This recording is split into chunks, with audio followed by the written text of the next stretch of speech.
right, if loving you is wrong, fans, and looking over my notes now, this is possibly one of the last videos I'll be doing unless someone gives me some great ideas in the comments, or if I just come up with some filler videos between now and when the show returns. But when If Loving You Is Wrong comes back, I don't know when that is. Maybe when we get a trailer sometime between, maybe next month, July. I'm just speculating. I honestly have no idea when the show is coming back, but we do know the Haves and the Have-Nots is returning, so we know that much. And maybe during the runtime of the Haves and the Have-Nots from May to, I'm guessing, mid-July. I'm just speculating. If I were to make an educated guess, and it's kind of ironic, to have the show come back for a couple of months and some change. Then If Loving You Is Wrong comes back like late July, then ends in September, then Haves and the Have-Nots runs out the rest of the year. I don't know. I'm just speculating how that might turn out, but it'll be pretty interesting if we get a trailer or at least a promo date for the return for Loving You Is Wrong. So with that being said, this video is going to be a quickie, if you will. It's just asking the question, do you think Carl will be able to get Kelly out of jail thanks to the evidence that Rick gave Lucian to give to Carl, to give to DA Hillmore? I mean, I think Ian, as much as I'm not sure we can trust him, I think that it's pretty much in a situation where he kind of warned Larry that things might get a little messy if it turns out, hey, the women that we settled out of court for Travis, for the church, might be brought up again when it comes to helping Kelly get out of jail. And I think when it comes to Ian, I don't think he's a full-on bad guy like Larry. It's just a situation. I shudder to think, but if I call Larry a bad guy, that's kind of like calling all lawyers bad guys, because their job is to represent whatever side. Their job is to get their person to win, whether it's the defendant or the plaintiff, I think it's the correct term. Basically, a lawyer could represent a murderer who literally murdered someone, or they could be representing the person pressing charges against said murderer. So their job is to win no matter what. So let me just say this much.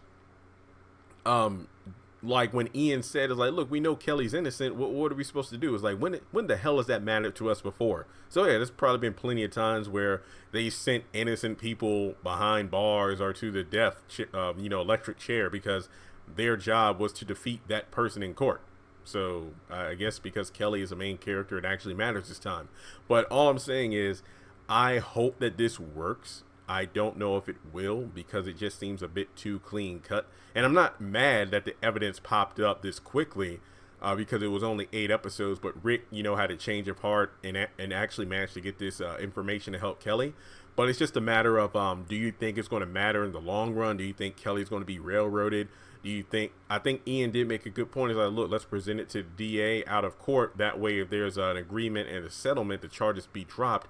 That way, the DA doesn't lose credibility in the public eye before re-election. So I hope this works, but I just am not 100% sure. But let me know your thoughts in the comment section below. Do you think Kelly's going to get out of jail? And even if she does, what do you think she's going to do? Is she going to stay in the neighborhood? Is she going to move?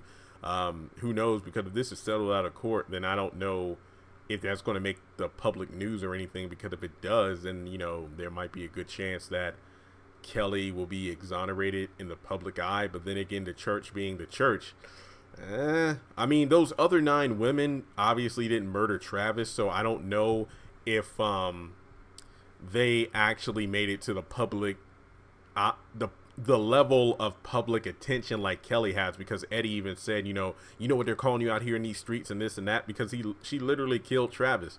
In the women's case, they probably did like a Bill Cosby thing, but under wraps, where it's like they didn't go on the news to announce his ways, but they pretty much went to the police and whatnot. Then the lawyers representing the church decided, and the church didn't want to get all this scrutiny, so let's have some settlements out of court, and then that'll be the end of that. So I think that maybe even if Kelly's let out of jail, that's probably not going to change the way the public looks at her. So she might end up moving, which might mean she leaves the show. I'm not saying that for sure. I'm just speculating. But it's just one of those things where we're just going to have to wait and see how things play out. Her and Rick might get together. I don't really doubt that not happening. So we'll just have to wait and see. So as always, guys, thanks so much for tuning in. In the comment section below, let me know, are there any other If Loving You Is Wrong videos you want me to do? You know what? Looking over the list, I think I might have a few more, but I don't know if I'm going to push those out between now and Tuesday when the Haves and the Have-Nots come back. I'm just honestly tired of talking about the baby thing. Some people still want me to do, did Travis or Ramsey have a baby with Alex? Did Alex, does she have black in her family? I think I've already done a video on that. Is Rusty her real father? Is the baby not theirs? Was it a switch? I am just sick of talking about it, to be completely honest, and I've only been covering it for a few weeks. But with that being said, subscribe to the channel, guys. Really, it looks like we're probably going to hit 80,000 subscribers before the end of the month, and I mean, that is a blessing. I mean, 100,000 is becoming more and more of a reality every day I log on. So thanks so much for tuning in. Do me a favor, share this video around, tweet it out, hashtag or tag Tyler Perry or somebody, because I couldn't get this far without you. So thank you all so much. Congratulations on making it to the end of this video. If you like what you just saw, make sure to hit the thumbs up button, or if you have anything you would like to add to the video, make sure to leave your thoughts in the comment section below. If you want to keep up with me on social media, go to the description box. All of my links for social media are right there. Also, if you feel like you would like to donate to the channel, make sure to click on the link to PayPal. Any amount helps. $1, $5, $20. As a full-time YouTuber, any support from my fans really does mean a lot to me. Finally, make sure to hit the subscribe button as well as the bell notification icon. That way you're kept up to date on any new content I post to the channel. Once again, thank you so much for tuning in, and I'll talk to you in the next video.